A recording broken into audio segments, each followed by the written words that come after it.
Урматтуу жыйындын катышуучулары, бүгүн жакшы күн болуп отурат.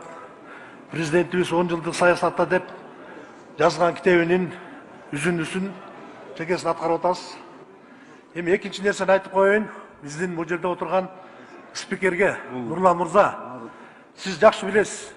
2005 жылы Эркин Тоону жетектеп турганда курултай эсти менен чогуу ушул курултайдын бүгүнкү өтүп аткан могул 9 кишиден турган курултай өз ишин баштады дегенди экөөбүз жарыялаганбыз.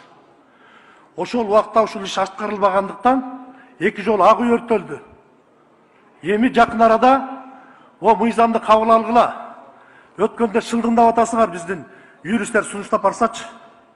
Аныңарды токтоткула мен сизден суранам. Биздин эрте Кыргыздын келечеги керек. Бул биринчи сунушум, тез арада кабыл алыш керек. Урматтуу депутаттар, силерге да айтып коеюн. Биздин 63 депутат, анан кийин сот органдары, урматтуу президент, азыркы күндө чубук менен айдап алдыңар. Сот органдарындагы. Эмнеге дегенде, мыйзам такыр тетир жолго кетип баратат. Мен экинчи маселеге кайрылайын. Эми биздин азыркы күндө эменин жагы өтүгүн илип кой деп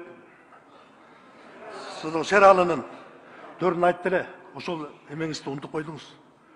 Сиз ушул убакта чыгарган азыр түрмөдө жаткан жанагы активисттердин көбү сиз түрмөдө жатканда ошолор чырылдап чыркырап сизди чыгарткан.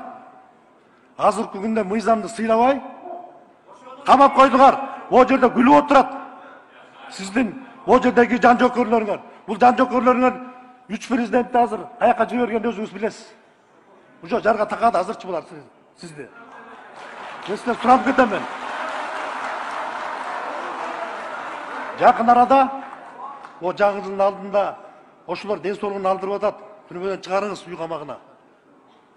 Бул жакшы жолго алып барбайт.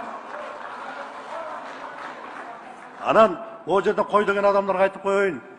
Ушул кой, бул бийлик сону иштеп атат деп мактап ушул силер алып бардыңар. Ушул жанагы сиздин даканса деп коебу, кошоматчылар деп коебу.